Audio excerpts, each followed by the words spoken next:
Welcome to Tigs Bits. We have a guest coming on tonight that I've been looking forward to for a while.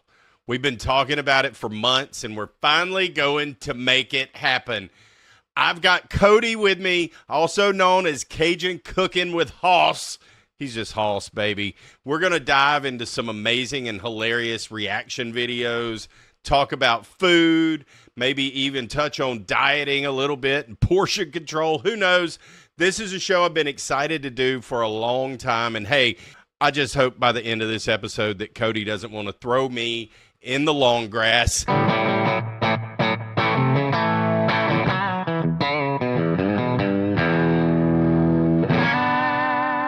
Cody, welcome, my brother. What's up, man? How y'all doing? Happy to have you on here, man. We've been wanting to do this for a minute, so it's nice that it's finally getting to go down, dude. Happy to be here, man. If you've watched the show, I know you have. You come into the chat and stuff like that whenever we are live, and you know how this goes. We just jump into it. We're not going to lollygag and, dare I say, pussyfoot around. There, I said it. That ain't a cuss word.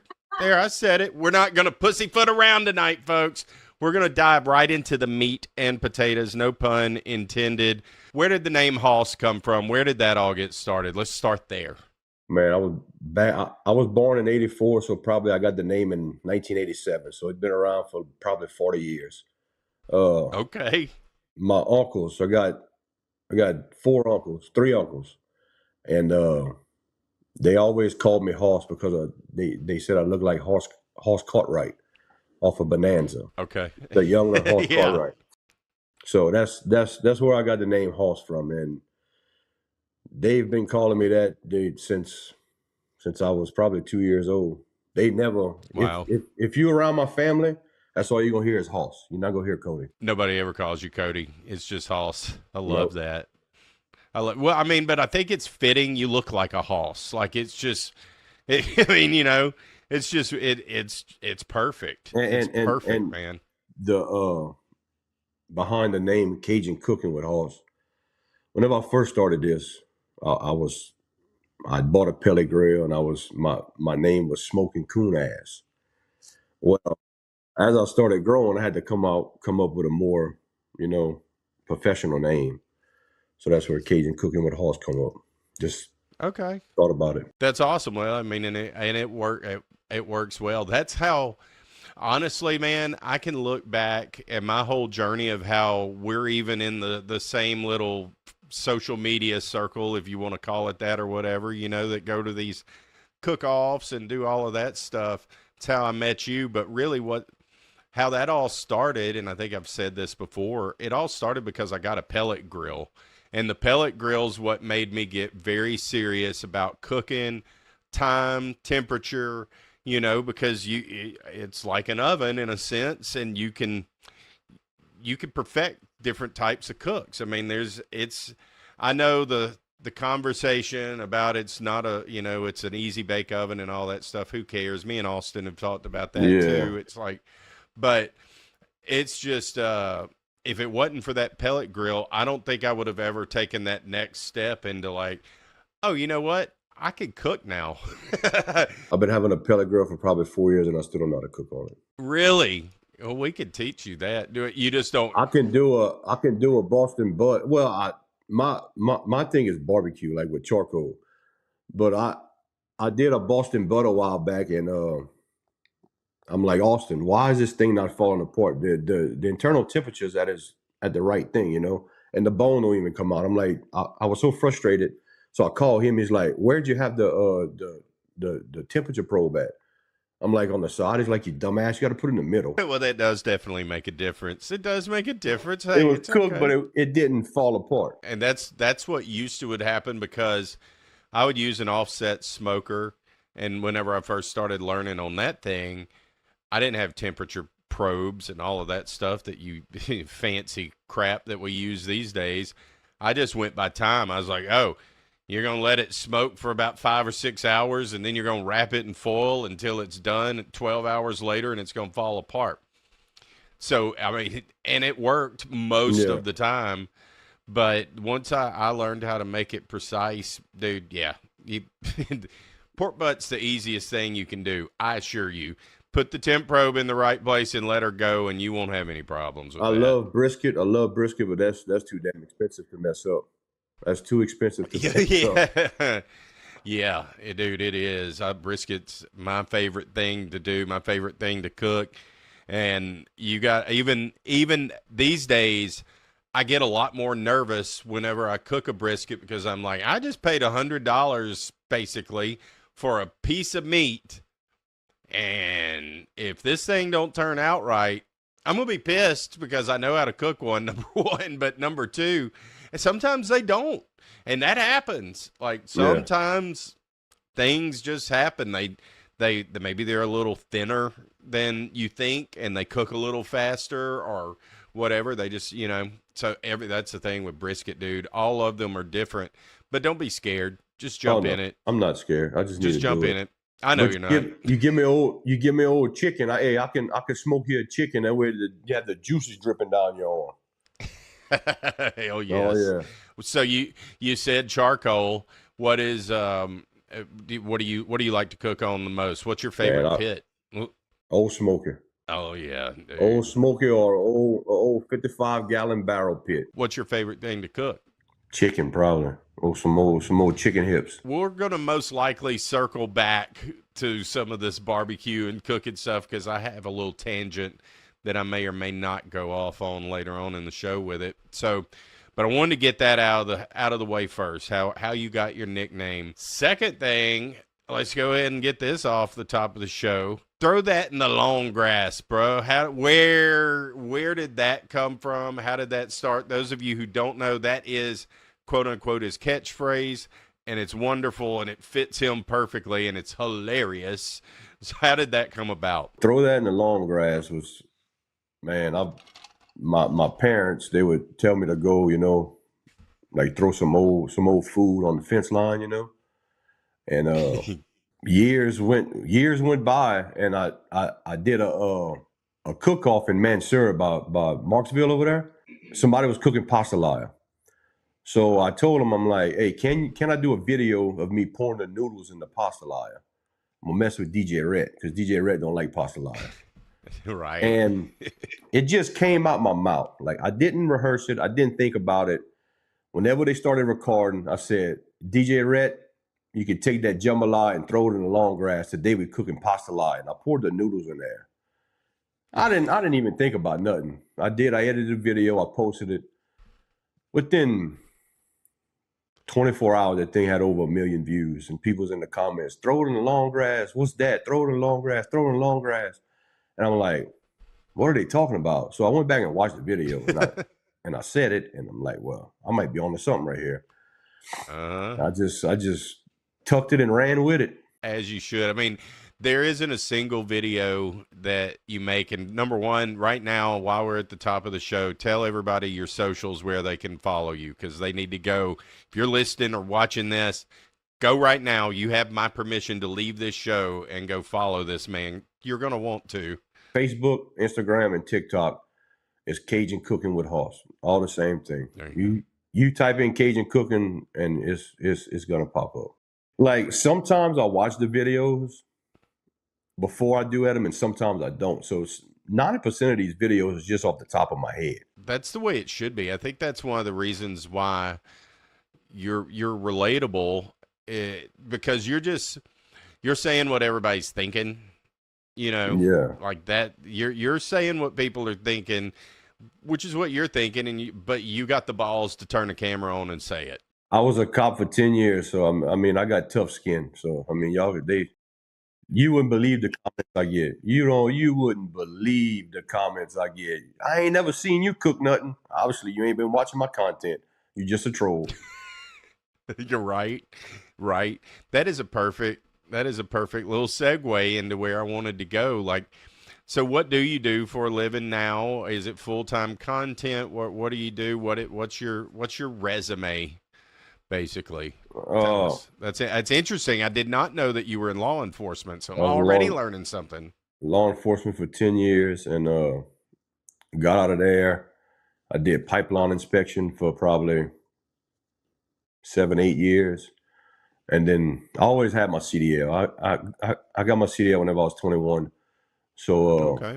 something to fall back on. So now I drive for a local cooling tower company. Uh, I go to the plants, bring their materials into the plants and stuff, so they can build a cooling towers. And it's Monday through Friday, 8 to 5, just a simple job. No, I'm waiting for Bridget to get to go big so she can retire me, so she can um So, well, yeah. as we said off air before we started this, Bridget, who you cannot see, his better half off screen, definitely the brains behind the entire operation. There's no She doubt. sure is. I love it, man. You mentioned trolls. I think that's a hot topic, dude. It's something that's been kind of weighing on my mind a little bit more as I've gained followers and they're trolls and they don't bother me either. You're engaging with my stuff, great. Oh, you making me money, cuz. You making me money, baby. I love it. Keep them coming. Keep the comments coming. Y'all start fighting in the comments. I love it when all that starts breaking out. It's beautiful. Y'all keep it up. Keep it up. I don't even go defend myself. I just let them go. Let them go. Exactly. Exactly. It's what you've got to do. And normally your trolls has a little sunflower as their profile picture or a little puppy and stuff. You know, they never gonna put their face on there or nothing, you know. They're keyboard warriors. Oh yeah. I just post. I post a video every day, whether it gets 100 views or 100 million views. I really don't care, you know. I just post it, you know. People want to see Yeah. it, and if the right person sees it and it makes them smile, that's all I'm worried about. I agree, man. I get messages all the time saying, "Man, you just don't know how much you make me smile.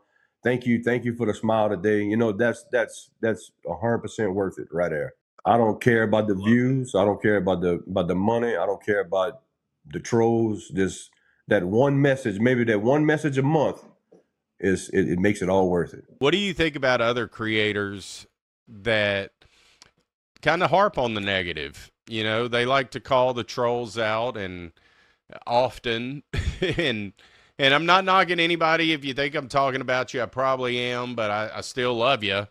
But I think, I mean, I understand that it's engagement farming. I get it. But at the same time, I don't really want my engagement farming to be me putting trolls at a pedestal. I think it's a slippery slope. Hey, if that's your niche, go for it, you know. But just remember, whenever you do that, you you making these trolls known, you know. Just let them comment. Don't react to it. Don't comment back. Just let them be, you know. Somebody that's one of your supporters is going to get in them comments and argue with them till they red in the face. Yeah, that's They're right. gonna defend you. If they stand by you, they're gonna defend you 100%. And I've seen it happen many a times. And you got to love having a community that's kind of got your back. The way I look at it is, imagine I have 200,000 people against that one person. I'm gonna let the Yep. 200,000 people do the work. Exactly. And they will. They're gonna come in there and they're gonna argue with them to their red in the face. Let's talk about your weight loss journey, bro. You've Cool, lost like man. 130 plus pounds. 140 to be exact. Whoa. That is amazing, brother. Congratulations. 140 pounds, and I don't know if March or April makes a year, but about 11 months. Thank you. But what are some of the benefits you can already tell from that weight loss that something you couldn't do a year ago? I could walk more than 40 yards and not have my back cramp up for sure. Stand up longer than 20 minutes. It's a lot of things, man. My health went through the roof, you know. It went. I had sleep apnea. I got me, you know, went do a sleep study, and that all, you know, that's tremendously helped me. Just overall, just happy, man. Just happy. Yeah. Like, Yeah. I was in a dark place whenever I started this. Well, not say started this, but whenever I was at my heaviest, I was in a dark place, and that's what I started doing social media. You know, trying to just cover it up, trying to escape and stuff, and just came around and lost all this weight and finally happy, man. Just finally happy. How have you done it? How has it been? Diet, exercise, combination? What's been It's the secret sauce to it? not much exercise. I ain't gonna lie to you. Not much exercise involved. But I try and do at least 2 to 3,000 steps a day. I walk a lot at work whenever I'm not driving. But Right. I'm gonna be honest. I take trizepatide, the shot. You know, been on it for about 11 months, and you know, it's a blessing. You know, if I wouldn't be doing social media, I wouldn't be able to afford this shot, Right. honestly. So social Yeah. media is helping me pay for this, and been doing that. And you know, like my doctor said, it's just a tool. If you take it and eat like you ate before, 5, 6,000 calories a day, it's not going to work. Right. So try and eat anywhere from 15 to 1,800 calories a day. You know, high protein, probably about 150, 200 grams of protein a day. 200 grams of protein on a good day. Uh, Mm-hmm. just eat clean, man. Eat clean food, just whole foods. And I learned a lot on this journey. You know, I watch a lot of Facebook reels on healthy, you know, people doing healthy content and stuff like that. And I've learned a lot, a lot. Like I was always told potatoes are bad for you. Potatoes are bad starch. Potatoes is a good starch, to be honest. You can eat Yeah. potatoes in portion. You know, you can't eat a big old plate of potato salad or, you know, mashed potatoes, but you can eat potatoes. It's a good carb. I think you said the magic word, man, and it's been the magic word for me too. Is portion control and portions. And I'm not ashamed. Look, I think number one that there is some kind of a stigma for people who use GLP-1 medications, like they're cheaters or whatever. I mean, I've heard it. I've heard this from people. I don't think that you're a cheater because I'm on the Wegovy pill. I've been on it for like 15 days at this point, and man, the thing that I still like food. I still want to eat, but what it has done is they always say it kind of it helps with the food noise for sure. Now coming into this when we're talking, I have not eaten in several hours, so I mean I am a little hungry, but I don't. What's so good about it is that you get full faster whenever you eat, so you don't. So it naturally makes you reduce your portions. And then I think if you start to pay attention to that, and then you're like, oh, well, I really didn't need to eat that big chicken breast and that whole big potato. I could have just eaten half of that right now. And then I got dinner tonight or whatever, it is. It all comes down to portion control. You say that the GLP-1s are cheat, like you cheating, but that's probably people that has no problem with dieting. They're saying that, you know. Try 100%. They haven't lived it. try being over 400, almost 500 pounds, 70% of your life, did fighting, went through every diet in the book, you know, fighting, you know, Yep. it's a, it's an addiction. It's a, you know, if they had a rehab for food addiction, people would be millionaires, you know, running the rehab. I mean, it's an addiction. It's just like a heroin addiction or alcohol addiction. It's a food addiction, and once you just need that help to learn how to portion your food, how to get on a schedule with your food, what to eat, when to eat it, you know, and that's what the shot's for. No, you can't take it for the rest of your life, but whenever you stop taking it, you're gonna be in that you're gonna train your mind to be in that mind Right. frame, you know. Do you have a goal that you're trying to get to, or you just let's seeing what happens? I started out at 477, and I weighed myself. I hadn't weighed myself today. I weighed myself day before yesterday. I was at 335. All right. My Yeah, first dude. First goal is 330 because that's the lowest I ever remember myself being. It's 330, and I would like to see that. But if I'd get under 300, that would be amazing. You can do that. Between me and Bridget, we've lost over 200 pounds. That's incredible, man.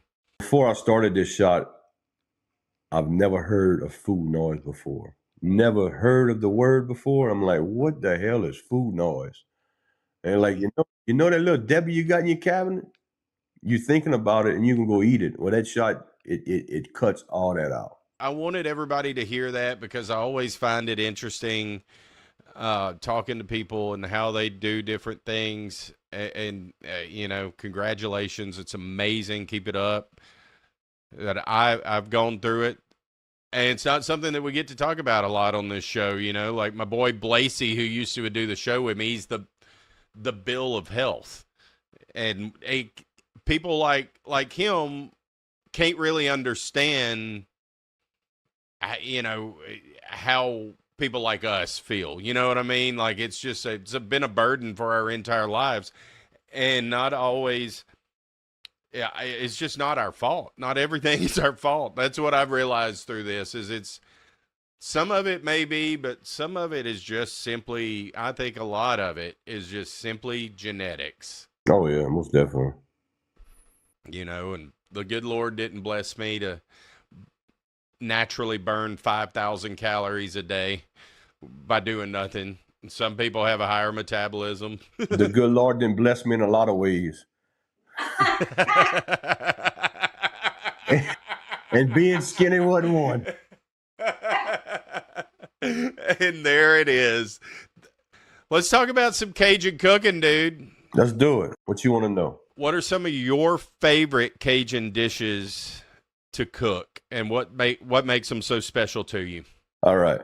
I don't know if you've been following. Me and Amber Nicole has this beef about me cooking pork in the gravy all the time. Well, there's a backstory behind this, and I'm gonna tell you what the story is. Well, whenever I was 9 years old, my mama had surgery on her foot, and she couldn't stand up at the stove to cook, so she let me cook my first meal at 9 years old. And guess what it was? Pork roast in the gravy. So every time I cook that pork roast in the gravy, it brings me back to being 9 years old when mama's sitting there with me, telling me each step, how to brown it, how to cut the onions, how to brown the onions, how to cook it, everything. It just brings me back to that 9-year-old memory. I can still see myself standing on that chair at the stove, cooking that roast whenever I cook a pork roast in the gravy. That's what food can do, man. And but if you're watching, that's the reason why. That and probably a Cajun dish. I like to cook a jambalaya. Gumbo is probably my best because I gotta have all day to cook a gumbo. I can't cook a gumbo in 3-4 hours. It has to be at least 6 hours. Why is that? The longer you cook it, the better it's gonna be. So you just let it simmer. Just once you get all your stuff kind of like you want it, you just let it simmer longer. And is that? You gotta let that roux cook. Just the water and the roux. Just let it boil for 3, 4, 5 hours. You know, the longer you cook that roux, the better it's gonna taste. Okay. Then you could put the onions and sausage in there. I put turkey neck. Oh Lord, the people with the turkey necks. Oh my God. They ain't never seen turkey necks put in a gumbo. I said, well, you must be from North Louisiana because we put turkey necks in our gumbo in South Louisiana. But yeah, turkey necks, you know, and I put chicken gizzards and hearts in mine. My kids love it. And just let that cook, man. Hey, let it cook. That's all you gotta do is just let it cook. Sit down, have your beer or two, and let it cook. And then whenever you about 45 minutes before you're ready to eat, put your chicken in there, and it'll be done. The longer you cook gumbo, a stew too, meatball stew, chicken stew. The longer you cook that roux, the better it's gonna be. That's good. That's something that no one has ever told me before. Actually, it makes a lot of sense. That's anything. You just let it. Gumbo is one of the easiest things to do. All you're doing is boiling water. That's it. That's pretty much it. That's all you're doing. Ball in water. Yeah. You ain't doing much. You're putting the roux in No. there. Now, if you want to be bougie about it, you can make your own roux. But I mean, jar roux and I was gonna ask, are you bougie about this? Do you make your own roux, or you ain't afraid of a jar roux? whenever I'm feeling frisky, I'll make my own roux. But I ain't scared of jar roux. I mean, it's just oil and flour, bro. That's it. It's like they already did it for you. You don't have to stink up your house. You don't have to smell, and you don't have to sit over a damn stove for an hour to get it right. No, yeah, I'm using jar roux. For sure. The only time I'll make my own roux, but I'll make a big batch. Right. And jar it up and do it, but it still tastes exactly the same as the jar roux that I buy in the store. Whenever I was working in Colorado, I worked in Colorado for 2 years pipelining, and you can't find jar roux or any kind of roux in Colorado. So I made I made my roux in a mason jar in the microwave. Okay, continue. How the hell do you do that? I put it in the jar. I mixed it up, the flour and the oil. I put it in the microwave 3 minutes at a time. You do it 3 minutes, you take it out, you stir it. Put it back in for 3 minutes, take it out and stir it till it turns the color you like. And it works. It works in the microwave. Wow. Oh yeah. Hey, whenever you're working out of town and you ain't got much and you want Cajun home cooking, you gonna figure something out. What's a throw it in the long grass moment for you that just comes to mind, top of mind? Tomatoes or bay leaves and gumbo. I knew you were gonna say that. I'm a tell you now. If you can put whatever you want in your gumbo, I really don't care. But if you gonna put tomatoes, bay leaves in your gumbo and you gonna make a video and post it on social media, 99.9% of the time, it's gonna come across my For You page. And if it does, 99.9% of the time, I am gonna do edit. Yes, you are. That's the thing I was wondering. How do you find these videos? Man, like at first I used to have to search for them, but now, like I find my videos on TikTok. I do add them on TikTok, post them on TikTok, and they save to my camera roll, and I'll post them on Facebook. But I'll check my notifications every 3 to 5 days on TikTok, and I'm tagged in probably 20 or 30 videos. Okay, so it just started to grow from. Yeah. My triggers are tomatoes and gumbo, bay leaves, and Old Bay. That's my triggers. That's your triggers. Why the bay leaf hate? You might as well just take an oak leaf and put in your gumbo. It does nothing, it's a fucking leaf in your gumbo. I mean, and you don't want to eat it. Yeah, you can't eat it. You got to take it out before you serve it because you're probably scared of what people's gonna say whenever they see a bay leaf floating in your gumbo or something. Just don't make no sense. Frozen okra.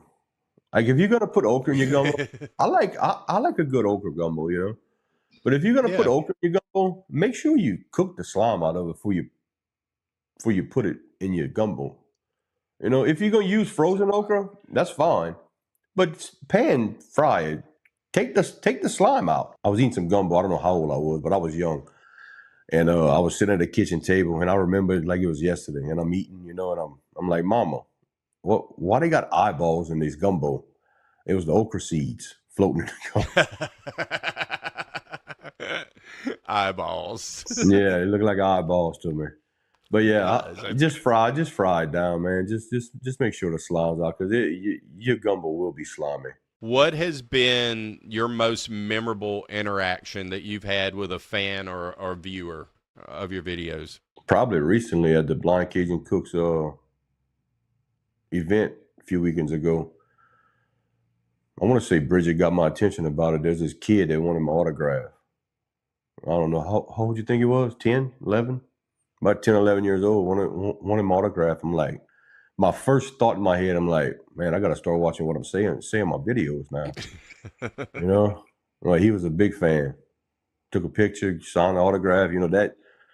that just touched That's me, unbelievable. And people Yeah, sending me man. messages, people sending me messages, just thank you for making me smile. You get me through the day, and just people coming up and shaking my hands. Hey, man, I love your videos. I don't expect that at all. Could you have ever envisioned this whenever you first started doing social media? Absolutely not. Absolutely not. I'm nowhere near big, but never thought I would get recognized in public. You bigger than you think you are, dude. You are. You have a good reach. You have a good reach. I also wanted to say we talked about this afternoon. Austin Dennis. Austin Dennis hated me whenever I first duetted his videos. I remember he was making boudin ball. He was making boudin balls with Manda boudin. And I tore into his ass. I guess you did, and he deserved it, unless he had a partnership with Manda for that video, which he probably didn't at that point. But he's like, "What's wrong with Manda boudin?" I'm like, "Everything. Everything's wrong with Manda boudin." And me and Austin has become best friends. Best friends since then. Dude, man. I've made some of my best friends talking shit on their cooking. Amber Nicole, one of my good friends. Jordan Lay from Texas. I think she's from around Houston area. She does another Sunday, another crawfish ball. Okay. One of them videos. Go look her up. She's one of my good friends. Man, a bunch of people, and there's a bunch of people that hate me, which I really don't care. Right. But yeah, just met some great people. Yeah. Kenyon, Southern Boys Outdoors, loves me. I love him, just some great people. Farm to Fire, those guys just, I can't name them boys got it going on, cuz. Farm to Fire? Oh, yeah. Man. I think they're going to be a household name within 10 years. I'd marry one of them guys. What? Me too. Man, just to eat them tacos, cuz. Hey, I'm marrying you for one reason, to have them tacos every day. Dude, they are as advertised. Those birria tacos, we've talked about it on the show before. They are literally like, that has to be the closest thing on earth to tasting what food in heaven would taste like. Not to be off the food topic, but I don't know if you know, I'm pretty sure you do, that I got a movie coming out. So tell us about, isn't it called The Foy? Is that how you say it? I don't know. The Foy. Foy. Okay, The Foy. David Rabelais from Broussard is producing it, and a wonderful guy. This dude has a mind that I would never come close to having. So I know you can't talk a whole lot about it or exactly what you did, but was that your first acting that you've ever done, and what'd you think about it? Might go in the long grass. It was good. Is it time consuming? Oh, very, very. Have to keep taking this, doing retakes, and oh yeah. His favorite saying, David, if you're watching, I'm gonna get you a shirt. His favorite saying is "one more time." It was good, but let's do it one more time. Yeah, well, I mean, I think that's something that I've heard from a lot of directors and producers. They want 150 of the same take. One of them's perfect. I've been looking at the camera for 4 years doing social media, staring at the camera. And the biggest rule in acting, the top rule, do not make eye contact with the camera. Don't look at the camera. And I'm like, David, do you realize that I spent 4 years looking at the camera? He's like, yeah, but you can't do it here. All right, well, let's start to wrap this up, but this is my favorite little part of the show. I haven't done it in a minute. We're bringing back Tigs Blitz, everybody. Some rapid fire food debate tonight. North versus South Louisiana food. Let's settle this. What's the key difference? And does the North have any food cred in your book whatsoever? I have to say no. I've never seen somebody from up north cook something that's Cajun very well, unless they're from Cajun country. But does it necessarily have to be Cajun? Like, are there other dishes in North Louisiana that maybe can't be done well in South Louisiana? Example, tamales and meat pies. Oh, tamales. Not tamales. Hey, I love me some tamales. What about meat pies? I'm not a big meat pie person. Of course, Natchitoches has amazing meat pies. If you don't like meat pies. I can't say I've ever had a meat pie that said, oh my God, this is good. Can't say I have. All right, let's take that same debate, but take it nationwide. But not Cajun food, just food in general. United States of America, the northern half of the United States of America versus the Southeastern Conference. We'll just say the SEC. Who comes out on top and why? Man, probably a Philly cheesesteak. A Philly cheesesteak, yeah. I worked in Pennsylvania for about 10 months. And we went to Philly and got a cheesesteak.